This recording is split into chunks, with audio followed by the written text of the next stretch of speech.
Hello guys, congratulations. Jeska from GGRecon here. You started showing incredible confidence coming into the playoffs. Is there a moment you can pinpoint that made you believe it's yours to take? Okay, Chorong's answer was, honestly, I wouldn't even say we had confidence starting from playoffs. You know, we won the Pro-Am tournament, and honestly, we've always had good results throughout the season. So honestly, when we all first met each other for the first time, I already could draw a beautiful future for us. And then checkmate answer was, I knew we had it in the bag when I found out our final roster and after 3 days of scrims. All right. Is anyone in the room in charge of the celebrations and can tell us how you are going to, celebrate this victory?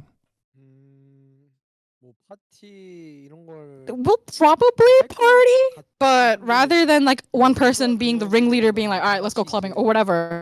Rather than that, we're all gonna just band together, being like, hey, this is a season well spent, well fought, and well won. So I think we're just all gonna gather together and just organically just have some fun. Awesome. And then the last question. This win affords you a certain platform, and I was wondering if you guys had any wishes for Overwatch esports going forward. You know, it'll be great if there's more matches and tournaments. If there aren't, that's too bad. But we'll always be here, and we'll always be ready to play more games. So we're just waiting for you guys to call. I'm going to start it off with kind of a crazy stat that I know was mentioned on broadcast earlier. From the inaugural season of the Overwatch League, now all 4 of the bottom-ranked teams have now gone back to win a championship. So I guess this would be directed towards... actually, I'll have it towards... This is actually a tough question. I'll have it towards Checkmate, since he's one of the longer-lasting players. How important do you think it is to have a team that was known for rebuilding so successfully finally get their deserved title? Of course, it feels so amazing. I'm not really sure how to put my thoughts into words right now, but to have started from rock bottom and only to then ride the wave all the way to the top, it's really a feeling that can't really be explained with words. Hi guys, I'm Amy from esports.gg. My question is, so we have Gumba as the Coach of the Year, plus MVP, someone, and Merit. Florida Mayhem's teamwork has really shown through, and the approach has been phenomenal. You guys all work very well together. My question is, how would you, Merit or someone, describe your journey to the top? Someone's answer. Well, first off, when I joined the league after my stint in Contenders, I was aware that both fans and other pros in the scene did not have a great perception of me. So I focused on proving all of them wrong, and I made that my motivation. And every time I beat strong players on different teams, like it would just kind of fuel this joy and the motivation inside me. And then this season came around and we built an even stronger roster. So then that just kept adding to the fuel and just adding to the momentum building behind me. And I think that's how we ended up with this MVP award in my lap. And then Merit's answer was, I just tried really hard and did my best.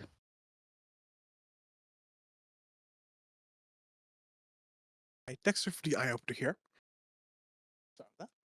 This question's for WhoRU. You started off your career playing in Contenders for a few years before you became of age. Then you became of age, entered the league, played for a few seasons, ended up getting dropped, and then coming back and being here as Grand Finals champion. My question is, why are you still here? Sorry, that's very rude, but why are you still here? What has kept you grinding the game even in the lower moments of your career?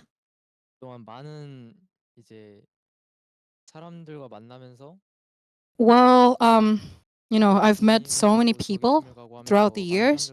It's true that I've, progressed through many teams throughout my career. But through that process, I've met such a variety of people. And with each individual kind of interaction and relationship, I've learned so much. And through that, I've also just gained a deeper and deeper understanding of the game.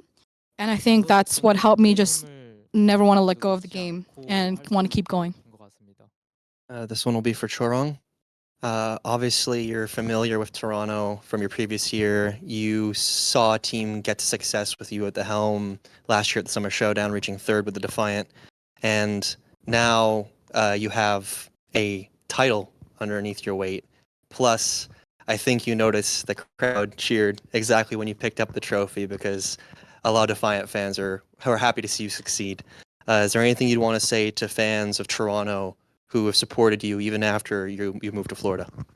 Rather than just pinpointing the Toronto fans, I'd just like to express my gratitude for all my fans. We're entering a bit of a period of uncertainty for the Overwatch League as a whole, and your Overwatch careers as well. So for let's go with someone in Merit MVP and Finals MVP. How do you want fans to remember you? / what do you want your legacy to be after your play career? All right, someone's answer first. Well, if that's the case, then that'd be absolutely horrible. But, you know, pretending that this hypothetical scenario comes to be true, that this is the last season ever, you know, I did get the MVP award, and you know, I want to be remembered as a great tank player, but I also, one thing that I realized while we were in playoffs, in this playoffs run, is that I'm much more flexible. My hero pool is much wider and deeper than any other player out there right now. So I think I just also want to be remembered as one of the most flexible tank players out there. 네, 저 같은 And 경우는 Merit's 이제 answer was, I of course want to be remembered for my 에임보다는 good 이제 mechanics, 에임도 but 좋으면서 I'd like to 똑똑한 not just be 플레이를 하는 remembered for my good 그런 aim, but also my 플레이어로 game sense, like 남고 my 싶습니다. intelligence in my plays. All right, this question is from Liz Richardson with Esports Illustrated. Could you describe what that winning moment felt like for you? And it's for any player. To be very honest, it was kind of not that fun for me. It kind of fizzed out, like especially compared to the grand finals of last season. I feel like the fans were probably disappointed that it was such a sweep, but honestly for me, I was just relieved and I was really grateful that it was so fast. But at the same time, it felt like it finished too soon because we're just that much better than the other team. So it just there's a hint of like it doesn't feel real for me yet.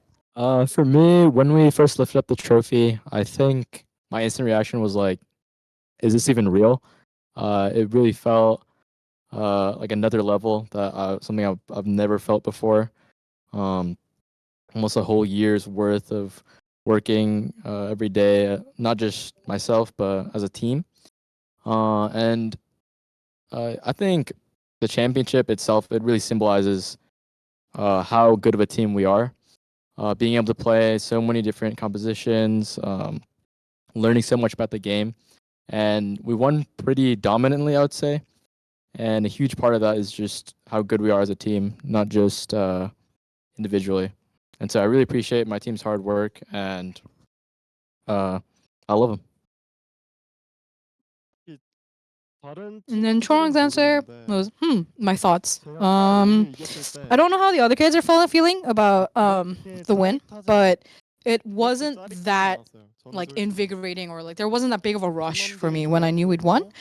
Rather than that, like I felt happy once I saw all my other teammates like cheering and rejoicing.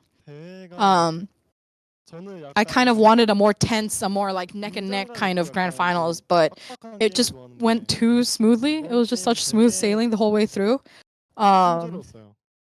But yeah, so I'm not like over the moon about it right now. And then Merit said, compared to my contenders win like many years ago, this feels multiple times better. And then Checkmate's answer was, well, once I knew we had won, I thought I was getting a heart attack. My eyes started blurring out of focus. I started feeling dizzy. I started feeling like, is this even real? Am I even in reality right now? But yeah, that's how I felt. And then Maka's answer, I've only been here for 2 to 3 months with the team, but my hyungs, my older brothers, they just like gifted me this win, and I'm so grateful for it, but I'm also kind of incredulous that we got here. And then WhoRU's answer, this is my second championship. And so I was happy seeing the team on the stage being so happy. And I'd really love for there to be another opportunity for me to be able to touch that trophy again.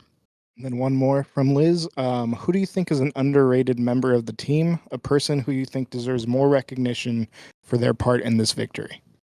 저는 막 솔직히 말해서는 저라고 말하고 싶은데 근데 제가 이제 MVP 같은 것도 받고 그랬으니까 사람들이 인정해준 것 같고 Honestly, I'd want to say me, but then I got the MVP award, so I've got my reps.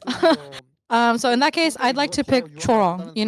He is a fantastic person to be around, but also, there's a lot of good main healers out there, but there's no one who can quite flex over to the flex support roles like he can.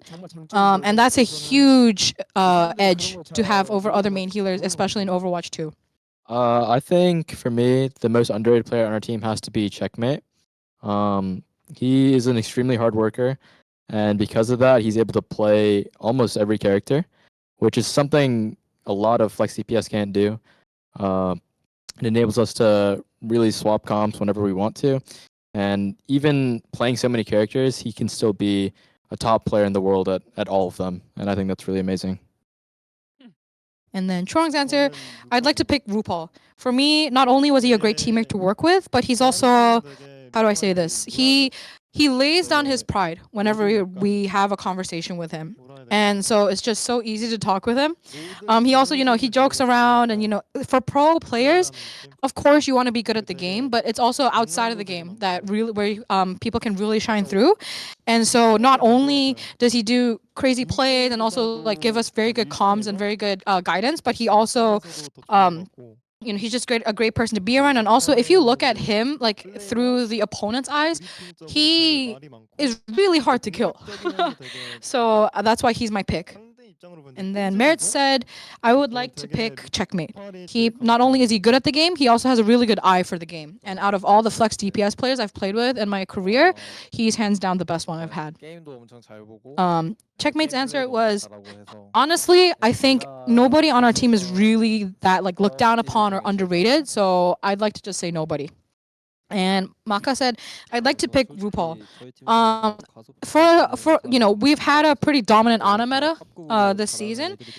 And, people, when it comes to Ana, people will name players like Shu, But RuPaul comes from a background where Ana wasn't really played as much as it was from Shu or other famous Ana players' backgrounds, but considering that he's played amazingly well, and so I think he's just been very underrated. And then WhoRU said, I agree with what Checkmate said. Everyone's came in looking strong and receiving pretty good perception from everybody.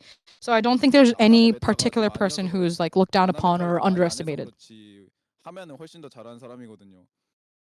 근데도 뭔가 아나를 많이 안 쓰다 보니까 뭔가 눈에 비춰진 게 좀 덜 있어서 좀 아쉬웠던 것 같아요. 그 부분이. Hi, it's Chris here from the Ready Set Poem podcast. Congratulations on your phenomenal season and your Grand Finals championship. I have a question, though, for the entire team that has absolutely nothing to do with your play. It's based on your trip here to Canada. Has anyone had an opportunity to indulge in Canadian culture? Poutine, bagged milk, beaver tails, watch a hockey game? I'm curious. So I can just take this one. We had Korean barbecue for dinner every night. So we got it night one after our first win, and then it became our victory dinner. So we're like, if we want to keep winning, we got to keep eating Korean barbecue. But the one thing I will say is there's not as much K-barbecue options in Florida compared to Toronto. So we're grateful for Toronto for having Korean food. Joseph Shea, Esports News Network. My first question is going to be for RuPaul. Did you guys notice any kind of momentum building up as you went deeper and deeper in these maps with the Outlaws?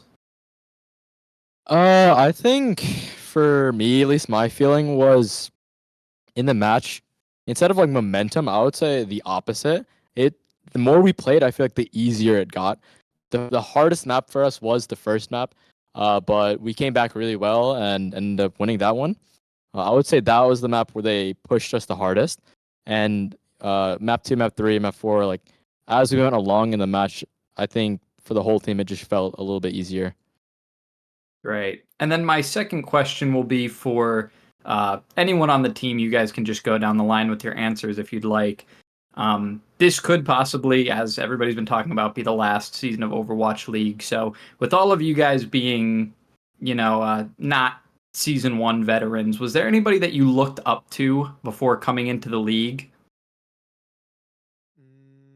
한 명이에요? 한 명을 고르자면 Okay. 만호 선수인 것 같아요. Someone asked, do I have to pick just one?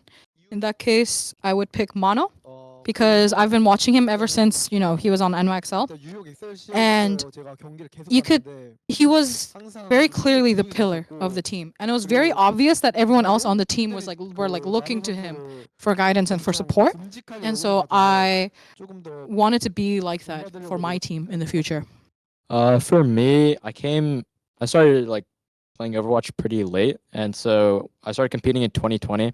And at that time, there weren't really any flex sports that streamed the game, and I wanted to learn and get better. And the one player that I looked up to, because he streamed a lot, and I was always in his stream, was Iris. And something I really liked about him is he played the game a lot, played ranked a lot, which not every player does. And he's always talking, which most Overwatch League players don't do in ranked. Most of them are pretty quiet or they just don't talk at all. But he was always calming, always trying, and he was also he was at a high level every single support character. And so I really looked up to him before I was in the league, and yeah, I respect him a lot. 일단 첫 컨텐 팀일 때 일단 카르페 선수요. 카르페고 And then Chorong said, I don't really have anyone. Merritt said, I'd like to pick Carpe. When I was on my first ever contenders team, we got the opportunity to scrim the Korean Overwatch World Cup team, and Carpe was the main DPS at that time. And, his aim's amazing, his mechanics are amazing, but he also just has such a good sense for the game. And so I was just astounded by him on both fronts. And then Checkmate said, I'd like to pick Jonak. Not only is he good at the game, he looks really cool while he's doing it. And then Maka said, I would like to pick Vijay Hong. And honestly, I think he's one of the names that any flex support out there would admit, that's one of the GOATs. And then WhoRU, we were joking around where it was shouldn't we pick you? Shouldn't we say your name because you've been around since day one? But he was of course I have someone. It's Florida. And this is something I came to respect him even more after we were on the same team, where whenever he communicates with his teammates, there's no way he'll make sure that feelings aren't hurt, that pride isn't no one's feelings are hurt throughout the conversation, and he's always very logical and tactical and just very calm when he approaches you with his opposing idea to yours. And I really respected that, and not only did I respect it, I think that's part of what made him such an amazing player. Gotcha. Then just to follow up with WhoRU as a very last thing, WhoRU, you are a 2-time champion now. Do you think maybe now Fleta should be looking up to you? What an awkward position that question just put me in. But as everyone probably knows, the championship that I've won, it was from an observing point of view. Whereas Fleta's championship, he was in there playing his heart out. He was in there in the field to get that trophy. And when I mentioned his name, it's not just, the medals or championships that I'm looking at as trophies. It's also just him as a person that I truly respect. So, at this point in the lifespan of Overwatch, a lot of you guys have been playing for possibly a quarter of your lives. So, with that being said, how has Overwatch changed and affected your lives? 저한테 있어서 오버워치는 Who's answer first? To me, Overwatch is basically part of me. It's one of my personas. It means so much to me because I've met so many people throughout my career in Overwatch. I've started since I knew nothing in life. And through Overwatch, I got to meet a lot of people. I got to go through many experiences. And so, I owe a lot to the game. And then Merritt's answer, I was a pro ever since I was very young, from a very young age. And through my Overwatch career, I've met a lot of different types of people. And I've grown together with the game. And so, and there's a lot of insane experiences that I would never have been able to have if not 이런 thanks to the 경험이 game. 되게 So 살면서 that's my answer. 좋았던 것 같아요.